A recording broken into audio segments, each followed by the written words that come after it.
Friends, today we're going to jump into the topic of how sales managers are compensated.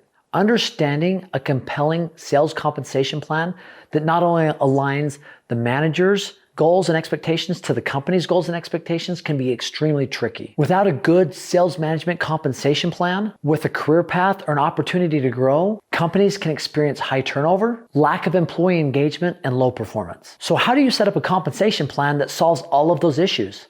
Well, you're in luck because today we're going to dive into that.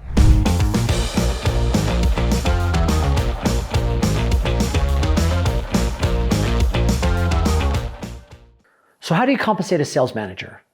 There are many different ways. How do you do it? I really enjoy this stuff. Understanding innovative, exciting ways to motivate sales managers is stuff that I really thrive on. And there could be hours of videos taught just on this, but I believe there's a pretty simple way to be effective in setting up a way to compensate sales managers the right way that, like I said, both align with company's goals and the manager's goals. So let's dive into this world with first understanding what motivates a sales manager. Secondly, I want to talk about the different types of sales plans that exist for sales managers. And finally, we're going to talk about all the factors that go into a sales compensation plan for managers and understand what we need to do to build and deploy it. If you're ready, let's go. So what motivates a salesperson? Typically it's money, right? I mean, if somebody gets involved in sales, typically they're driven by money, right? They realize that their skill set should be compensated for a little bit higher dollar than maybe somebody else out in the workplace.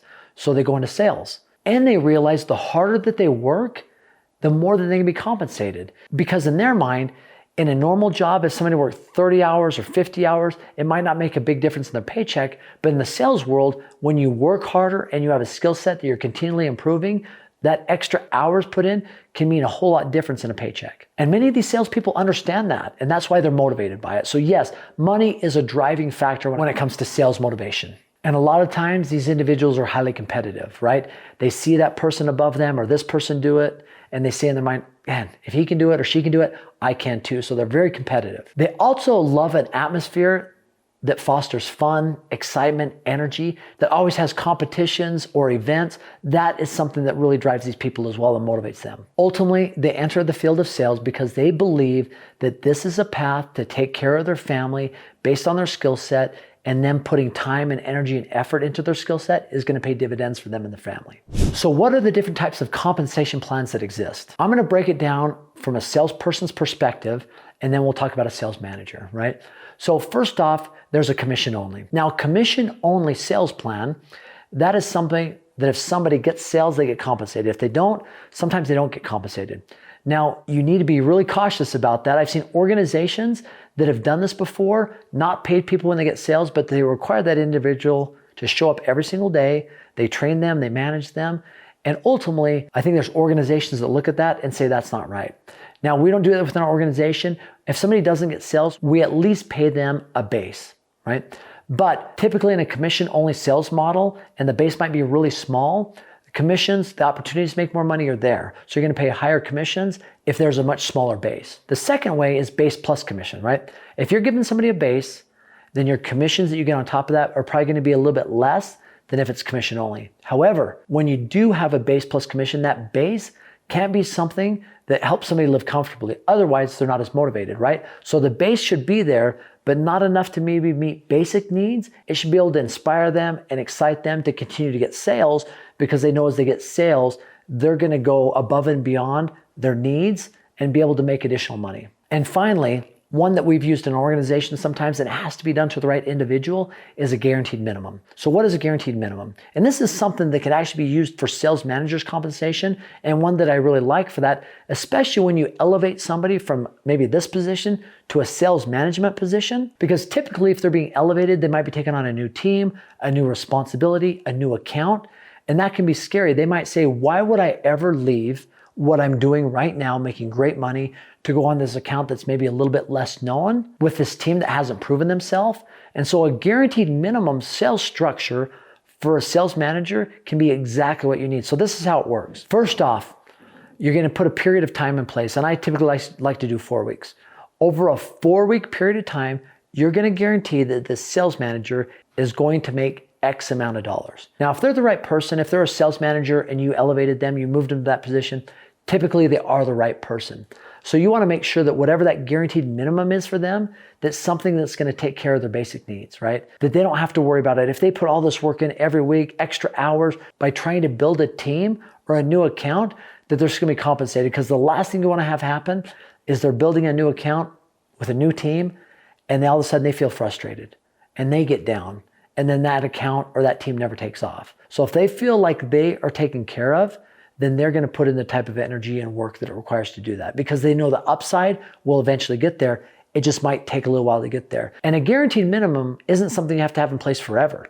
It typically is in place for somebody when they are in that exact situation that I explained, taking on a new account or building a new team. So the way that it works is you have a guaranteed minimum over a 4-week period of time. And just to make numbers easy, let's say it's $4,000. So over the course of 4 weeks, this sales manager is going to make $4,000. Now I know that's not a lot, but I'm just using this as an example. And they can either have the guaranteed minimum or commission, which is ever greater, right? So let's say that they're compensated for their own sales and an override on their team or over the entire sales organization.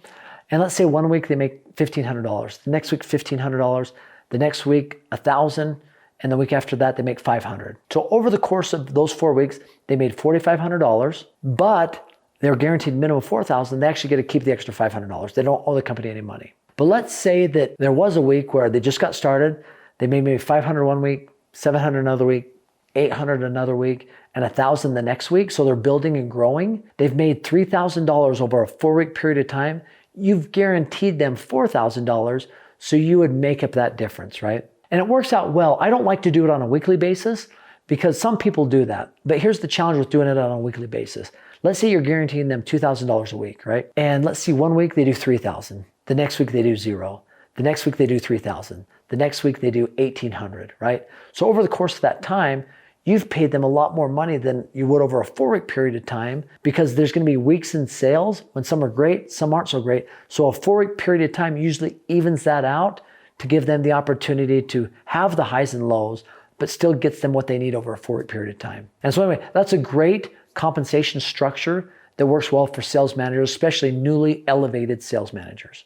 One other important aspect for sales manager pay is giving them incentive and compensation over the team that they manage, right?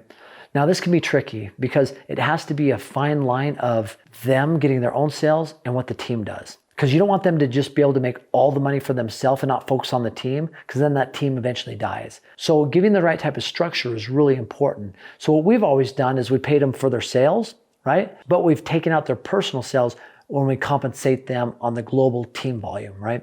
And that could be anywhere from a small percentage to a higher percentage, 1 to 3% typically. What we've always done is we've based it on a per man average or some other metric in your organization that really details out that you know your organization needs to hit in order to win. So it might be a conversion rate, right? If conversion rate's higher than normal, they get a higher percentage of their team's volume, right? So however you structure it, you've got to make sure that you compensate the individual, but also compensate them with something in mind that will make sure that they continue to train and elevate their team. So how do you build and deploy a compensation for a sales manager? Well, number one, as I mentioned, you've got to be able to understand that they need to be compensated as an individual, but they also need to be motivated and compensated for how well their team does, right? And also as an organization, you've got to realize what are the metrics our organization needs to hit in order to see success, right? So you can deploy that as part of it, right? Once our organization hits this, there's a bump or there's an incentive over a month or a quarter, right? Now, one of the challenges we found in an organization that was really important to us is we have sales, right? We have training sales, organization, coaching sales that happen, and there's a percentage that are cash sales and finance sales. For us, obviously, having a cash sale is more crucial to our organization than a finance sale. So what we had to do, because if you pay them both the same, typically a salesperson is going to go for the path of least resistance. And so they're going to be going towards a finance sale. However, what we had to do, because we incentivized more, we paid more, and even sales management, we paid more on cash sales, right? And paid a lot less on finance sales. So it incentivized them as a manager, as individuals, as reps to get more cash sales versus finance sales. The other thing that I like to do, and I think is important, is once you have a sales compensation in place, don't be afraid to go to the sales manager himself or the team leaders or those that are influential in the sales organization and ask for their feedback, right? You can actually learn a lot. And if you present it the right way and say, I'd love your feedback, I value your insight on stuff like this, I want something that motivates you, and tell them your objective. I've always found being very transparent with salespeople usually yields really good results. I trust your judgment. I want something that excites you as an individual, but also helps you and motivates you to do well with your team. This is what I put together. What do you think? Right?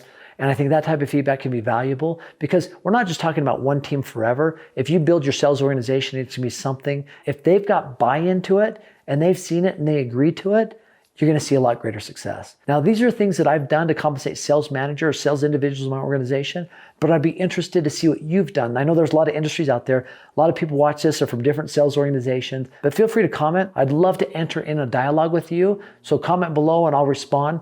As always, I've got a free gift for you, aaronssalestraining.com. Click on the link below. It's 20 modules of some of the best persuasion and influence training we've done in our organization, and it's yours for free. Once again, I appreciate you stopping by, watching the video. Have an amazing day.